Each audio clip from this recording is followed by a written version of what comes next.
Di video kali ini, gua mau nge-review sesuatu yang curves.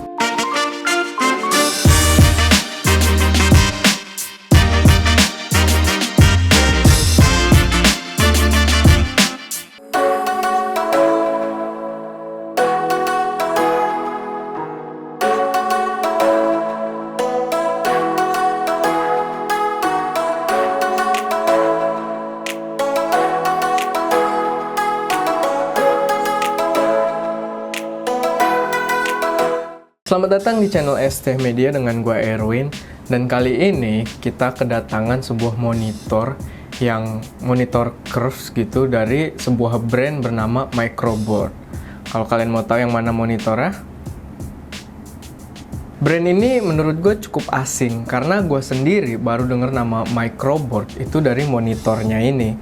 Kalau dari info yang gue dapet sih, brand Microboard ini berasal dari Korea. Monitor model ini dibanderol dengan harga sekitar 10 jutaan dan dia berukuran 34 inch dengan bentuk yang curves atau melengkung dan juga memiliki aspek rasio 21:9. Monitor ini memiliki desain yang minimalis dengan bezel yang terkesan tipis. Tapi di samping bezelnya itu masih ada sedikit border hitam, jadi kayak agak fake gitu. Tapi monitor LG gue juga gitu sih. Ya yang penting enak dilihat lah. Buat navigasinya, di bagian bawah monitor ini ada 5 buah tombol yang gunanya buat ngatur menunya, buat navigasi di situ. Atau bisa juga buat gonta-ganti modenya.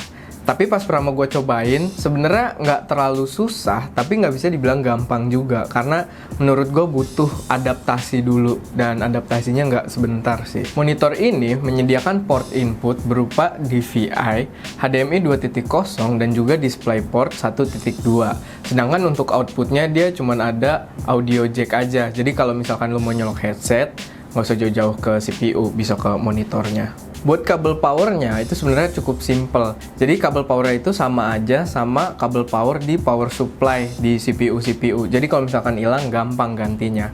Karena gue tahu itu karena di unit ini pas datang itu kabel powernya ketinggalan dan gue mesti pakai kabel power supply gue sendiri.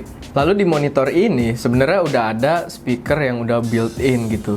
Tapi kayak speaker built-in lainnya di monitor itu kualitas suaranya terlalu pas-pasan atau bahkan kurang kalau menurut gue, terlalu jelek lah gitu.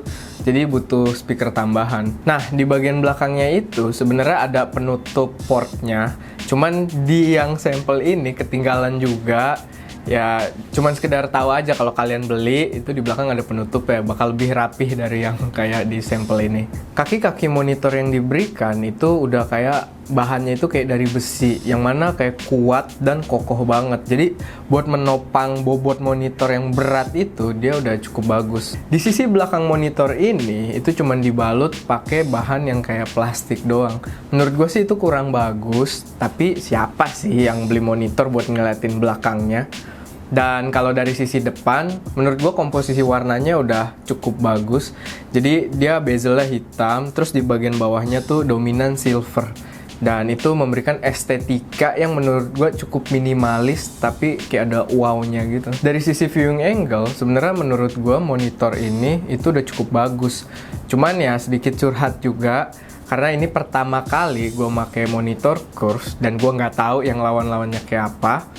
Jadi ya udah, pokoknya menurut gue yang ini bagus. Monitor ini udah dibekali dengan fitur FreeSync.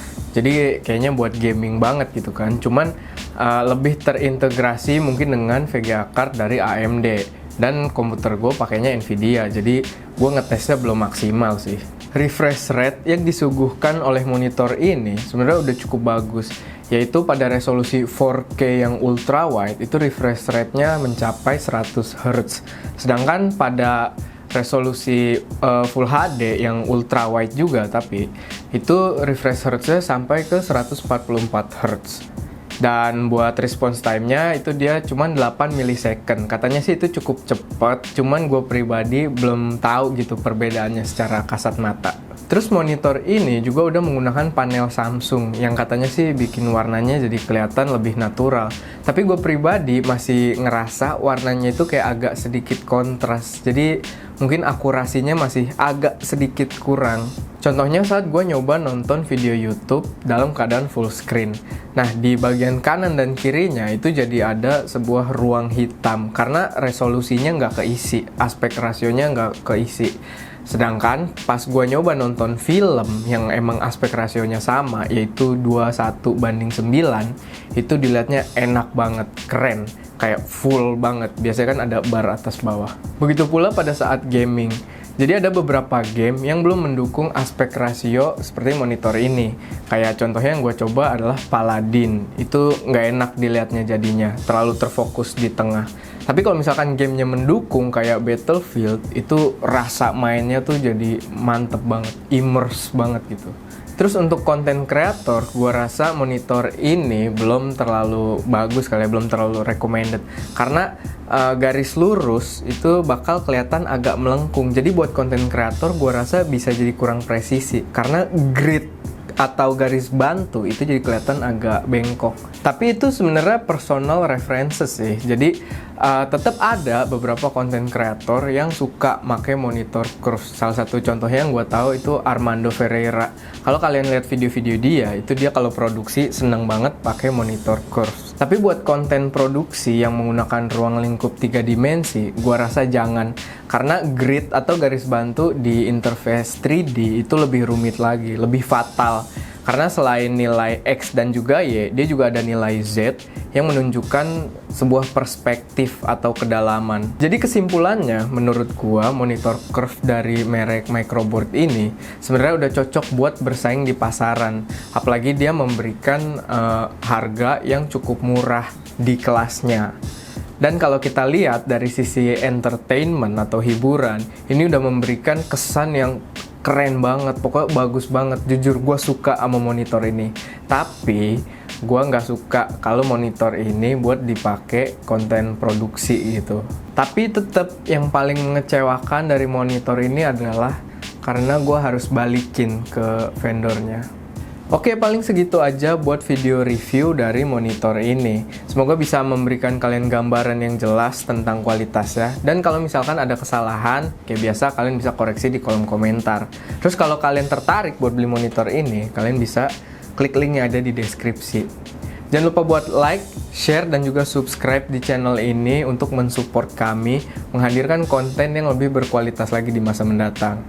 Udah segitu aja, gue Erwin, dan kita akan bertemu lagi di video selanjutnya.